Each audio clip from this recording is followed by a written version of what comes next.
When delivering video lessons using the Google Meet link located at the top of your Google Classroom, it's important to follow one simple housekeeping rule, and that is to switch on and off this link as and when you need it. The reason for this is simple. If the link is left switched on, learners are able to join this at any time without a teacher being present. Also, whoever joins the Meet link first becomes the host and therefore the main controller of a video session. This could mean that you, the teacher, may no longer have the ability to mute participants or remove unwanted visitors during a session. To turn on and off my meeting link is very simple. Here you can see my Meet link, and next to it you can see the symbol to indicate that it's invisible to learners.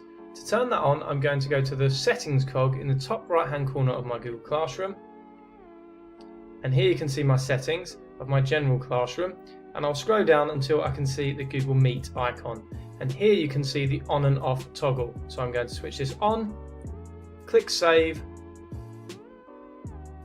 and now my Google Classroom Meet link is active, meaning learners can click on this and join the class. When I'm done with my lesson, I simply need to go back to settings and toggle it off. This can be likened to the simple task of locking your physical classroom back at the college. We wouldn't want people entering the room unsupervised, so we make the habit of locking our rooms. This is the same principle: lock your rooms, in this case, your video classrooms.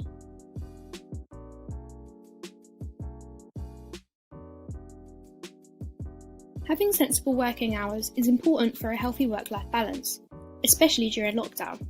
Make sure to only work during working hours and take regular breaks. Being clear with learners about expectations is essential.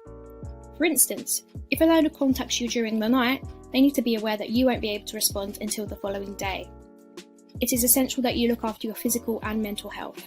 If you go over your working hours and spend all day on your computer, you could experience burnout.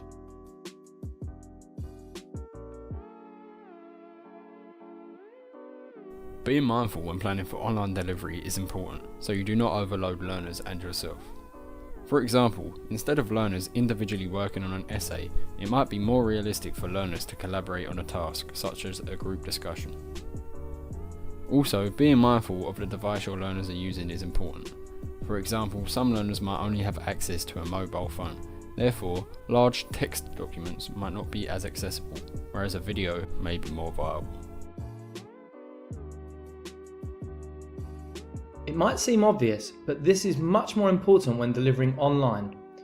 Providing learners with clear and explicit instructions as to what they are going to be doing and why, basically the intent of learning, is only going to help improve your online learning offer. The reason for this is simple. When learners are following instructions remotely or online, there is a greater room for confusion, as communication with peers and teacher is very different from the norm they are used to. If instructions are unclear, it is also harder to recognise from a teacher point of view if learners are indeed struggling. There are many ways to do this. One example would be to use the classwork area on your Google Classroom to organise learning materials and assessments into a particular order so learners can follow the correct structure of a lesson or a topic. Another example could be pre-recording your aims and objectives and posting them on your Google Classroom at the beginning of a lesson. This same tip could also apply when creating assignment briefs, with teachers screencasting a walkthrough tutorial so that learners can look back in future.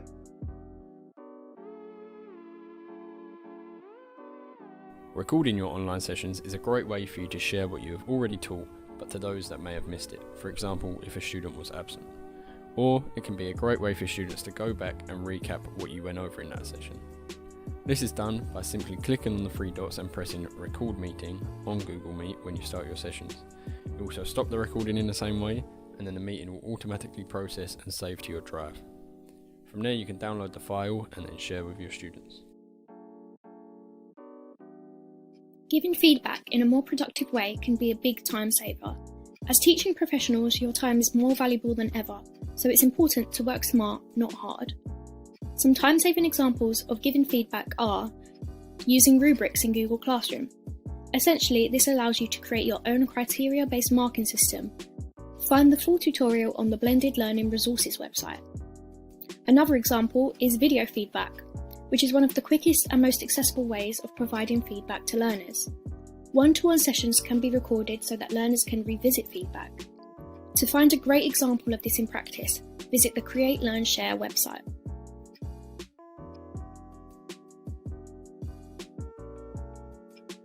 The stream in Google Classroom is a great way to communicate with your learners and to encourage them to communicate with each other. This can help improve support amongst your classrooms and improve engagement to online learning. You can use the stream to send messages to individual learners or make announcements to the whole class. You could even set a topic of discussion in the stream and encourage learners to have a debate in the comments. The stream is a great platform for learners to share their work and ideas for peer assessment.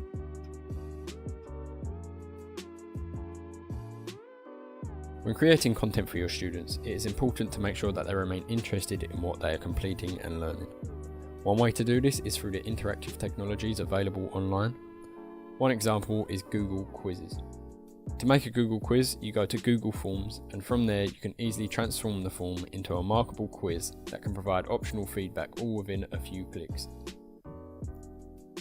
This is all done within Google Forms, and this is a great way to test your students' knowledge whilst making it more interactive for your students with the capability to add images, YouTube videos, etc.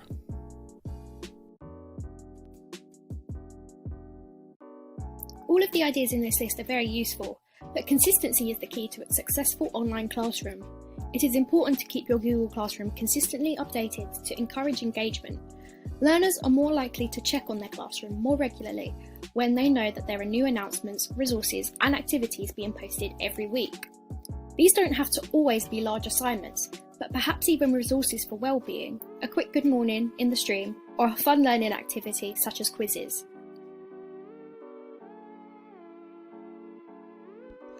The most important tip, and in at number 1, is for you to continue to explore, learn and develop what works best for you and your learners. We as a digital learning team don't have all the answers, but as a college, we can all learn together and from each other. There are so many examples of great practice across this college, and we want you to be a part of it. To develop further, there are 2 things you can do right now. Number 1, head to the Blended Learning website to access a growing list of bite-sized digital training videos. This can be found on the staff info point. Secondly, you can attend the Wednesday Create, Learn, Share events that highlight practice to share from across the college. So let's learn together. Hopefully you've enjoyed this video. If you have any questions or further support, please email us at digitallearning@bdc.ac.uk.